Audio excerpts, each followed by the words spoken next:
بسم اللہ الرحمن الرحیم۔ السلام علیکم دوستو، آج ہم آپ کو اس ویڈیو میں بتائیں گے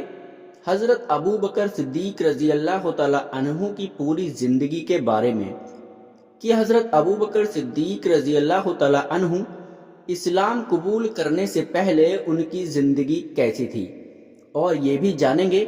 کہ حضرت ابو بکر صدیق رضی اللہ تعالی عنہ نے اس کفرانہ زمانے میں دین اسلام کیسے قبول کیا۔ دوستو، اگر آپ نے ہمارے پیارے آقا نبی کریم صلی اللہ علیہ وسلم کی زندگی کے بارے میں پڑھا یا جانا ہوگا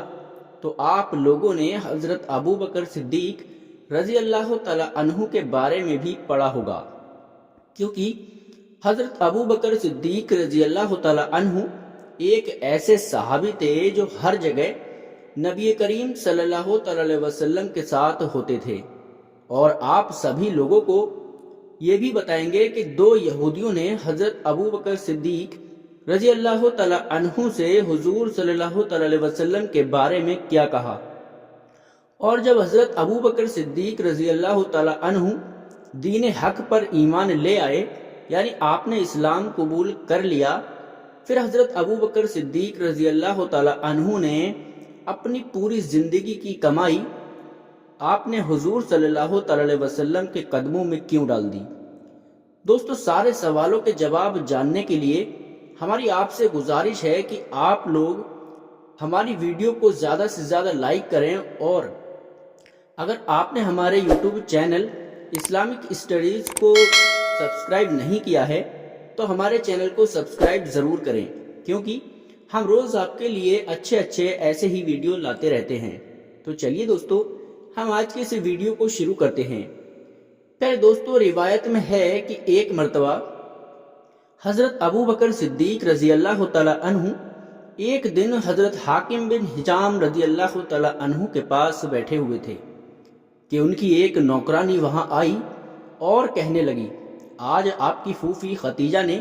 یہ دعویٰ کیا ہے کہ ان کے شوہر اللہ تبارک و تعالیٰ کی طرف سے بھیجے ہوئے پیغمبر ہیں، جیسے کہ موسیٰ علیہ السلام تھے۔ حضرت ابو بکر صدیق رضی اللہ تعالی عنہ نے جیسے ہی اس نوکرانی کی یہ بات سنی تو چپکے سے وہاں سے اٹھے اور نبی کریم صلی اللہ علیہ وسلم کے پاس آ گئے، اور آپ صلی اللہ علیہ وسلم سے اس سارے واقعے کے بارے میں پوچھا۔ اس پر حضور صلی اللہ علیہ وسلم نے حضرت ابو بکر صدیق رضی اللہ تعالی عنہ کو وحی آنے کا پورا واقعہ سنایا، اور حضور صلی اللہ علیہ وسلم نے فرمایا کہ اے ابو بکر، آپ کو اسلام کی تبلیغ کا حکم دیا گیا ہے۔ حضور کی باتیں سننے کے بعد حضرت ابو بکر صدیق رضی اللہ تعالی عنہ نے عرض کیا، میں آپ پر قربان، آپ بالکل سچ کہتے ہیں، آپ ہی اللہ کے رسول ہیں۔ دوستو، کہتے ہیں کہ آپ کے طرف فوراً آپ صلی اللہ علیہ وسلم کو سچا بتانے کی وجہ سے نبی کریم صلی اللہ علیہ وسلم نے آپ کو صادق کا لقب عطا فرمایا، یعنی خطاب عطا فرمایا، اور معراج کے سفر کو مکہ کے مشرکین نے جھٹلایا۔ اس وقت حضرت ابو بکر صدیق رضی اللہ تعالی عنہ نے اس واقعے کو سنتے ہی ترنت حضور کے معراج کے سفر کی بات مان لی تھی، یعنی یقین کر لیا تھا، اور آپ نے انہیں صدیق کا لقب عطا فرمایا تھا۔ البتہ دوستو، حضرت ابو بکر صدیق رضی اللہ تعالی عنہ نے حضور کی بات مان لی اور ترنت اسلام قبول کر لیا۔ اس لحاظ سے ابو بکر صدیق رضی اللہ تعالی عنہ وہ پہلے آدمی ہیں۔ دوستو، کفاروں سے ایک جنگ کے دوران کافی سارے جنگ کے سامان کی ضرورت تھی، تو تمام صحابہ اکرام سے جو ہو سکا انہوں نے لا کر مسجد میں اکٹھا کیا، یہاں تک کہ جب سارے صحابہ اکرام نے اپنا سارا سامان اکٹھا کیا تو بھی سامان میں کچھ کمی تھی۔ پھر حضرت عمر رضی اللہ تعالی عنہ کے پاس ان کی پوری زندگی کا جتنا مال تھا اس کا آدھا لا کر نبی کریم صلی اللہ علیہ وسلم کے سپرد کیا، اور جب حضرت ابو بکر صدیق رضی اللہ تعالی عنہ کی باری آئی تو آپ نے اپنے گھر کا پورا سامان اٹھا لائے، اور وہ مال آپ نے نبی کریم صلی اللہ علیہ وسلم کے قدموں پر ڈال دیا۔ تو نبی کریم صلی اللہ تعالی علیہ وسلم نے پوچھا کہ اے ابو بکر، آپ گھر پر کیا چھوڑ کر آئے ہو؟ سارا مال تو آپ نے یہاں ڈال دیا۔ تو حضرت ابو بکر صدیق رضی اللہ تعالی عنہ نے فرمایا، صرف اللہ اور اس کے رسول کو گھر چھوڑ کر آیا ہوں۔ دوستو، اس سے آپ کو پتہ چل گیا ہوگا کہ حضرت ابو بکر صدیق نے نبی کریم صلی اللہ تعالی علیہ وسلم اور اسلام سے اپنی جان سے بھی زیادہ محبت کیا کرتے تھے۔ دوستو، حضرت ابو بکر کون ہیں؟ حضرت ابو بکر صدیق رضی اللہ تعالی عنہ اسلام کی دعوت سے پہلے بھی حضور صلی اللہ تعالی علیہ وسلم کے قریبی ساتھی تھے اور ہمارے پیارے نبی محمد صلی اللہ تعالی علیہ وسلم کے سسر تھے، کیونکہ ان کی بیٹی عائشہ صدیق رضی اللہ تعالی عنہ کا نکاح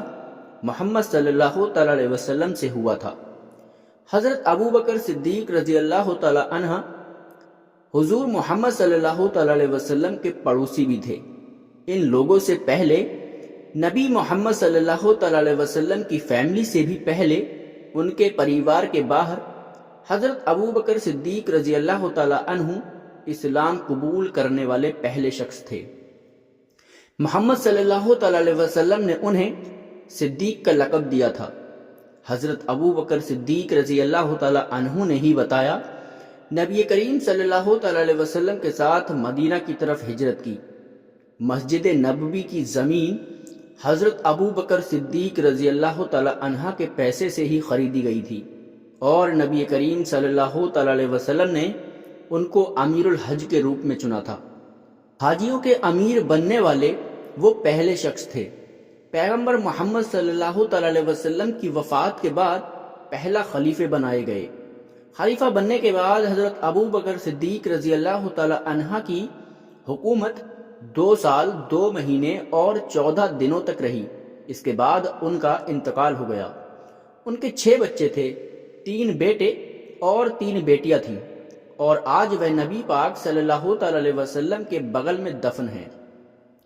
حضرت ابو بکر صدیق رضی اللہ تعالی عنہ نے جو ہدایتیں اسلام کے یعنی دین اسلام پر چلنے والوں کے لیے جو ہدایتیں اس طرح سے ہیں، کسی کام میں خیانت نہ کرنا، غنیمت کے مال میں سے کچھ نہ لینا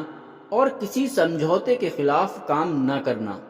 اور دشمن کی لاشوں کی بے عزتی نہ کرنا، اور پھلدار پیڑوں کو نہ کاٹنا اور نہ ان کو آگ لگانا،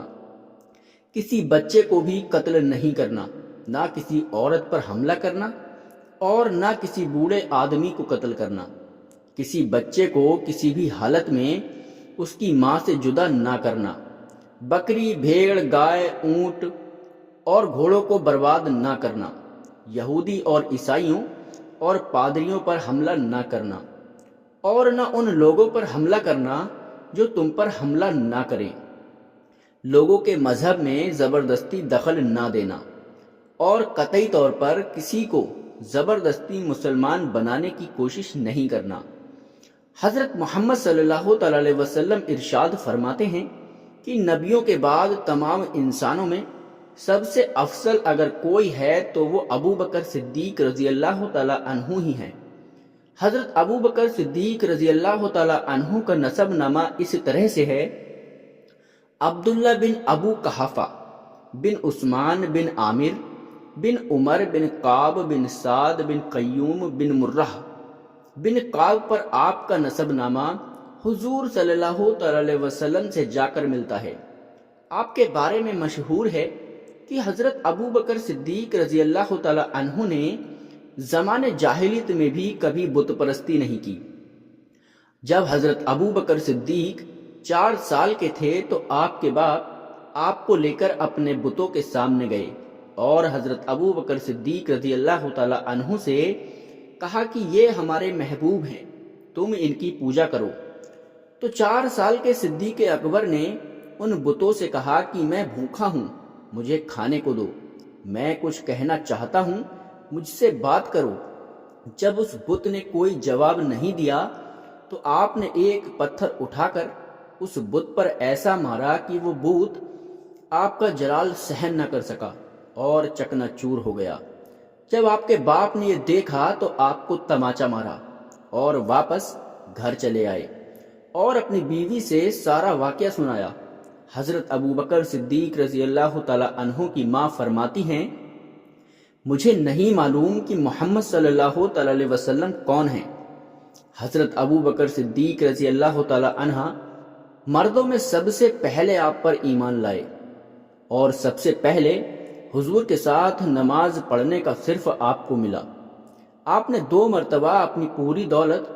حضور صلی اللہ تعالی علیہ وسلم کے قدموں پر ڈال دی۔ دوستو، آپ کا لقب صدیق ہونے کا بڑا مشہور واقعہ ہے کہ جب حضور صلی اللہ تعالی علیہ وسلم معراج کے سفر سے واپس آئے اور یہ واقعہ حضرت محمد صلی اللہ تعالی علیہ وسلم نے لوگوں میں بیان کیا، تو ابو جہل بھاگتا ہوا ابو بکر صدیق رضی اللہ تعالی عنہ کے پاس پہنچا اور کہنے لگا کہ اگر کوئی کہے کہ میں حالت وداعی میں یعنی رات ہی رات میں 7 آسمان کی سیر کر آیا ہوں اور جنت اور دوزخ دیکھ آیا ہوں، خدا سے بھی مل آیا، تو کیا تم یقین کرو گے؟ حضرت ابو بکر صدیق رضی اللہ تعالی عنہ نے فرمایا کہ نہیں۔ تو وہ کہنے لگا کہ جس محمد کا تم کلمہ پڑھتے ہو وہ محمد صلی اللہ تعالی علیہ وسلم تو وہ لوگوں سے یہی کہہ رہے تھے۔ تو حضرت ابو بکر صدیق رضی اللہ تعالی عنہ نے فرمایا کہ کیا واقعی وہ ایسا کہتے ہیں؟ تو ابو جہل بولا کہ ہاں، وہ ایسا ہی کہتے ہیں۔ آپ رضی اللہ تعالی عنہ فرماتے ہیں کہ جب وہ ایسا کہتے ہیں تو سچ ہی فرماتے ہیں۔ اب جب آپ نے اس واقعے کی تصریح کی تو وہ ظالم ابو جہل وہاں سے بھاگ نکلا، اور اسی دن سے آپ کو صدیق کا خطاب ملا، اور حضرت ابو بکر صدیق رضی اللہ تعالی عنہ نے حضور کی موجودگی میں 17 نمازوں کی امامت فرمائی۔ آپ کے خلیفہ بننے پر سب سے پہلے حضرت عمر فاروق رضی اللہ تعالی عنہ فرماتے ہیں کہ جب حضرت ابو بکر صدیق رضی اللہ تعالی عنہ نے اپنا سارا مال اسلام پر دے دیا تو فقیرانہ لباس میں بارگاہ مسجد نبوی میں حاضر ہوتے ہیں۔ اتنے میں حضرت جبرائیل علیہ السلام حاضر ہوئے اور کہا کہ اے ابو بکر صدیق، آپ مالدار ہوتے ہوئے بھی ایسے کپڑوں میں کیوں ہیں؟ تو نبی کریم صلی اللہ تعالی علیہ وسلم فرماتے ہیں کہ ابو بکر صدیق رضی اللہ تعالی عنہ نے اپنا پورا مال دین اسلام پر لٹا دیا ہے۔ تو حضرت جبرائیل علیہ السلام فرماتے ہیں کہ اللہ تبارک و تعالی نے ابو بکر کو سلام بھیجا ہے اور پوچھا ہے کہ کیا اس حالت میں بھی ابو بکر مجھ سے راضی ہے؟ اتنا سنتے ہی ابو بکر صدیق رضی اللہ تعالی عنہ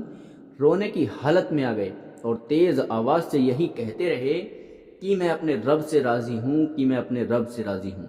اللہ اللہ، کیا شان ہے حضرت ابو بکر صدیق کی کہ خدائے تعالی ان سے پوچھ رہا ہے کہ کیا تم مجھ سے راضی ہو؟ اللہ اکبر۔ میرے پیارے دوستو، میں امید کرتا ہوں کہ آپ سبھی کو ہماری یہ ویڈیو پسند آئی ہوگی، اور اگر آپ کو ہماری یہ ویڈیو پسند آئی ہے تو ہماری ویڈیو کو لائک کریں اور اس ویڈیو کو زیادہ سے زیادہ لوگوں میں شیئر کریں۔ ہم اللہ تبارک و تعالیٰ سے دعا کرتے ہیں کہ اللہ تبارک و تعالیٰ ہمارے ایمان کی حفاظت فرمائے اور ہم مسلمان بھائیوں کو دین حق کے راستے پر چلنے کی توفیق عطا فرمائے، اور ہم سے کوئی بھی انجانے میں خطا یا غلطی ہو گئی ہو، اللہ تبارک و تعالیٰ ہمیں معاف فرمائے۔